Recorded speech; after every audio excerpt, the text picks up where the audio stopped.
Assalamualaikum warahmatullahi wabarakatuh. Perkenalkan, nama saya Susana. Saya adalah mahasiswa keperawatan Fakultas Ilmu Keperawatan Universitas Indonesia. Pada kesempatan pagi hari ini, saya akan memberikan edukasi kesehatan pada lansia. Lansia itu adalah seseorang yang telah berusia 60 tahun ke atas, di mana topik pada pagi hari ini adalah mengenai wellness in older adult, di mana sehat, bahagia, dan berjaya di masa tua. Baik, kita harus tahu apa itu yang dimaksud dengan wellness. Wellness atau kesehatan bagi lansia bukan hanya sekedar terbebas dari penyakit. Namun, kesehatan yang dimaksud di sini adalah pendekatan yang secara holistik. Holistik di sini adalah menyeluruh agar lansia tetap berdaya, bahagia, dan memiliki kualitas hidup yang optimal. Di sini kita bisa melihat sehat itu terdiri dari beberapa aspek. Yang pertama adalah sehat secara fisik. Yang kedua, sehat secara kognitif. Yang ketiga, sehat secara emosional. Dan yang terakhir, yang keempat, adalah sehat secara emosional. Nah, untuk selanjutnya kita akan melihat apa sih yang disebut dengan kesejahteraan fisik. Nah, kesejahteraan fisik ini bertujuan untuk menjaga fungsi tubuh agar tetap mandiri selama mungkin. Nah, aktivitas kesejahteraan fisik ini dapat dilihat dari yang pertama adalah aktivitas yang terukur, yaitu dengan latihan beban ringan untuk menjaga massa otot dan latihan keseimbangan untuk mencegah risiko jatuh. Nah, sementara nutrisi harus padat akan gizi, seperti diet rendah natrium, diet kaya serat, protein, dan kalsium. Ini untuk mendukung kesehatan tulang dan juga organ. Selanjutnya pada kualitas tidur. Istirahat pada lansia harus cukup karena pola tidur berubah seiring dengan bertambahnya usia, di mana tidur 7-8 jam per hari itu membantu di dalam proses pemulihan tubuh. Selanjutnya pada kesejahteraan kognitif dan mental. Di sini tujuannya adalah menjaga ketajaman otak, yaitu berguna untuk memperlambat penurunan fungsi kognitif pada lansia.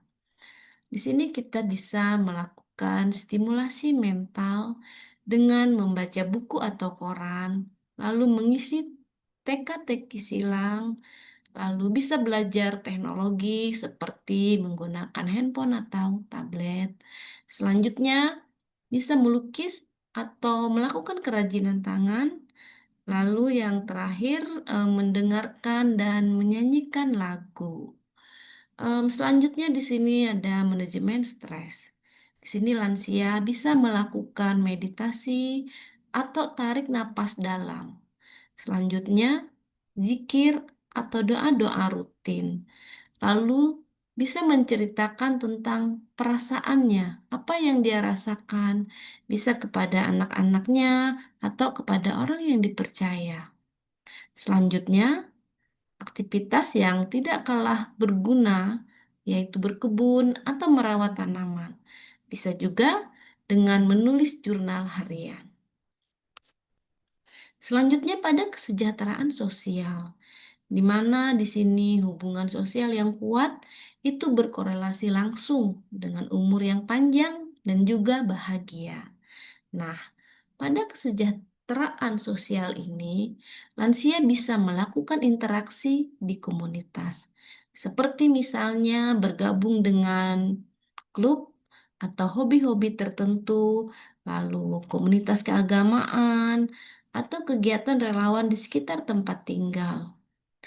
Lalu bisa juga melakukan koneksi antar generasi, seperti menghabiskan waktu dengan cucu atau anak-anak muda dan bertukar bagaimana pandangannya. Juga bisa bercerita atau menularkan energi positif.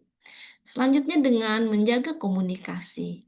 Nah, di sini lansia bisa menghubungi keluarga atau sahabat secara rutin. Bisa bercerita, video call sederhana. Hal itu dapat mengurangi rasa kesepian yang dirasakan. Selanjutnya, kesejahteraan pada emosional. Di sini kemampuan untuk mengenali, menerima, dan mengelola perasaan adalah kunci dari sebuah kebahagiaan. Di sini terdapat penerimaan diri, di mana lansia dapat berdamai dengan perubahan fisik yang terjadi, lalu menemukan makna baru di dalam hidupnya setelah masa kerja berakhir, dan juga bersyukur atas pengalaman hidup yang telah dilalui, lalu merayakan pencapaian-pencapaian kecil di setiap harinya. Selanjutnya ada resiliensi. Di sini lansia bisa bangkit dari duka kehilangan teman atau orang-orang yang dicintai, mencari dukungan dari keluarga dan juga di komunitas. Di sini juga lansia bisa mengizinkan dirinya untuk bersedih, mengakui perasaan-perasaan bersedih, lalu melangkah untuk maju. Dan ingat, setiap hari adalah hadiah yang berharga yang patut disyukuri. Nah, tadi kita berbicara tentang kesejahteraan yang meliputi 4 pilar wellness pada lansia, yaitu tadi meliputi aspek fisik, kognitif, sosial, dan emosional. Usia hanyalah angka yang menentukan kualitas hidup adalah bagaimana kita merawat diri kita setiap hari. Nah, di sini ada contoh rutinitas harian untuk kesehatan lansia. Di sini pada pagi hari misalnya kita bangun di jam 5:30 pagi, kita bisa bangun, berdoa, berzikir, beribadah. Lalu pada jam 7 pagi kita melakukan sarapan dengan gizi yang seimbang. Lalu selanjutnya jam 10 sampai jam 11 kita bisa bersosialisasi dengan tetangga, mengobrol misalnya. Lalu selanjutnya pada malam hari kita meluangkan waktu bersama keluarga untuk bercerita, bercanda, dan juga tertawa. Baik, untuk jam 6 pagi kita bisa melakukan jalan kaki ringan atau senam. Jam 9 paginya membaca atau melakukan hobi. Selanjutnya jam 4 sore bisa melakukan hobi yang lain atau melakukan senam otak. Selanjutnya jam 21 malam bersiap-siap untuk tidur. Nah, mari kita refleksikan bersama untuk selanjutnya apa kegiatan fisik yang Bapak Ibu bisa lakukan dimulai dari besok. Dan selanjutnya siapa satu orang yang ingin Bapak atau Ibu hubungi di minggu ini. Lalu apa hal kecil yang membuat Bapak dan Ibu merasa bahagia hari ini? Dan selanjutnya, aktivitas otak apa yang ingin dicoba dalam 1 minggu ke depan? Saya sudah menyiapkan semua videonya dan Bapak Ibu bisa mengikutinya.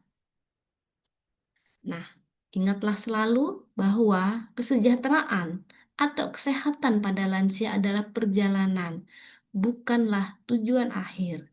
Kita mulai dari langkah-langkah kecil yang konsisten.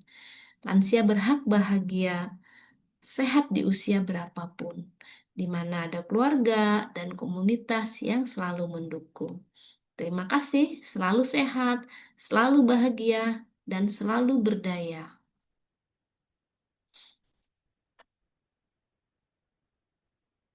Wassalamualaikum warahmatullahi wabarakatuh.